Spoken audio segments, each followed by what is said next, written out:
Hi folks, Jeremy Rosenhart here. Today I'm going to teach you how to play my game Wizard Thieves. And this isn't the final box design, just so you're aware. It's going to be a fair bit smaller than this. But yeah, shouldn't take long to get through the rules. It's a pretty simple game, so let's get to the table.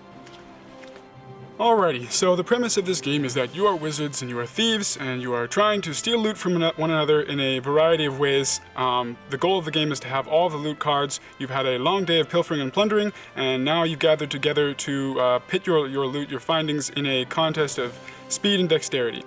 So the first thing I want to draw your attention to is these player status cards. And as you can see, each one has a unique border style on it. There's the blue one, and there's the green one. And those border styles correspond to a specific set of cards. As you can see, there's 4 different sets of cards here. And well, each set of cards is actually the same. It's just they have different borders, and that's so that you can separate them at the beginning of the game. And I made them gray like this so that players don't get confused when cards match. Like when they're colored, it kind of messes with people's heads a little bit. So these borders sort of fade into the background when you're actually playing the game, which is what I wanted. So yeah, basically the setup is you divide the cards out just like this. And once they're all split up, then you shuffle up these magic items. I'll explain what these do in a few minutes, but you shuffle up these magic items and each player gets dealt 2 of them randomly, face down. So, but basically, just leaving those aside for now, the setup is going to look something like this. Okay, so the flow of the game is pretty simple. Basically, you're just going to go around the table and each player is going to reveal 1 loot card at a time, and you build up a pot at the center of the table until somebody wins it. And then you just keep doing that, keep building pots and winning them until one player holds all the cards. So for example, if we were to start playing here, this player would go and then this player would go round and round the table until one of a couple of different things happens. So there's a few different ways to win the pot. One of them is these treasure challenges. So whenever a treasure card comes out, that's any number or any numbered card. So any of the ones that have the ×1, ×2, ×3, ×4. Then the following player, after the player who played this card, now has this number of chances in order to play another treasure card from their deck. So in this case, that would be the red player's turn, and they would play 1 card, and he got it right away. So because he played another treasure card, he doesn't have to keep playing 1 more card for a total of 2. He now succeeds in the treasure challenge and it goes on to the next player. So now yellow would have 4 chances. And they would go 1, 2, 3, 4. Okay, so on her 4th chance, they got the ×2. So then it goes back to blue, and the blue player plays 1, 2, and didn't get another treasure card. So now the yellow player would get these cards. So, and then whenever you collect a set of cards, you're the player who plays the first card into the next pot. So then the yellow player would play the first card, and then it goes to blue, and then green. So now green plays a ×1, and red doesn't get it, so then it goes to green. And so on and so forth. So that's how a treasure challenge works. How a grab challenge works, which is the other way that you win cards, how a grab challenge works is whenever specific patterns get revealed into the pot, it initiates a grab challenge. So one of them, the simplest one, is just doubles, duplicates. Let's see if I can get a duplicate out of here. So this would be a duplicate, right? So if the yellow player, for example, played this card and then the blue player went and they played this card, then anybody can go and grab the pile, and whoever gets their hand on it first wins the pot, goes to them. And then there's a couple of rules about how the grabbing works and whatever, like whoever's hand is underneath, they're the ones who get it, and if it's not clear who's underneath, then whoever has the most coverage, so in this case it would be this player, they would get it, that sort of thing. So that's one of the treasure challenge, or one of the grab challenges. Another one of the grab challenge rules is sandwiches. So if this pattern were to get revealed, so if it would be like red, and then green comes out, and then another red, and these can be any card, it can be a treasure card as well. It can be like a ×3, and then a red, and then another ×3. Any sandwich that comes out, another grab challenge. And then the third and final grab challenge has to do with these magic items. So I'll start explaining these to you guys now. So this card is the Portal Caster.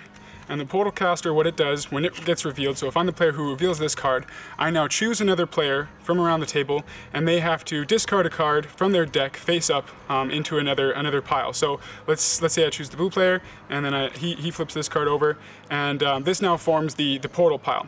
So the portal pile is a separate pile. It doesn't go into the pot. You don't win it like the pot. There's no grab challenges for the portal pile. But what this does represent is another grab challenge for the main pile in the center here. So for example, now this red gem, anytime this red gem gets played into the center, which I think there was another one in here, was there not? Then that's a grab challenge. So that's what's called portal parallelism. So that's what the portal card does.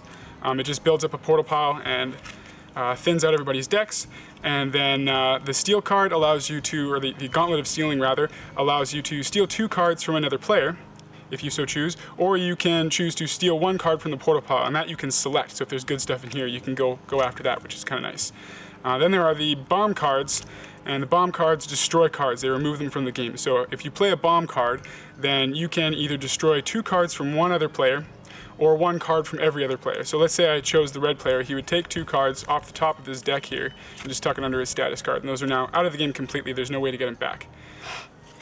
And then the final card, final magic item card, is the King Coin. So the King Coin, basically what this card does is it has an effect if there is a treasure challenge in effect. So if it got played right now, for example, then it wouldn't do anything. But if you kept playing the game and people kept going around until somebody revealed a treasure, and then the next player goes and they play this. This is an automatic treasure trumping, it's a treasure kinging card. So then this player, the blue player in this example, would win this pile. So the last thing to go over is curses. So if you grab the pile when you're not supposed to, then you become cursed. Your status card gets flipped over. As you can see, everybody has a different totem on the back side of these cards here. And this curse totem, basically what it means is that your magic items now no longer take effect. In addition to that, if you grab the pile again when you're not supposed to, then you're eliminated from the game. And in the base game, there's no way to get back from being cursed. So it's very dangerous to be cursed. It teaches people not to slap the pile when they're not supposed to really quickly. Alright, so that's it for the basics of the game. Hopefully that gives you guys a good idea of how to play.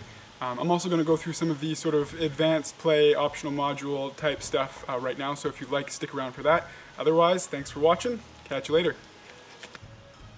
Alright, so let's go over some of the little fun things that I want to add to the game here. These are all optional modules. They're things that you can or just not play with if you so choose. They all add a little bit of complexity to the game, so you have to pay a little bit more attention, but they're fun.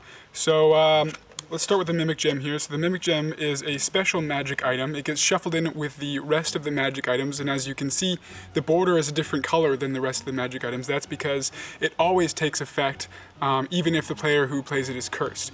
What the Mimic Gem does is it copies other gemstone cards. So if there's a gemstone already in play and somebody plays a Mimic Gem on top of it, this would initiate an immediate grab challenge. But it only does that if it gets played directly on top of a gemstone. So if a gemstone gets played on top of it, it doesn't happen. It doesn't work that way. If it gets played on top of a card that's not a gemstone, it also doesn't work that way.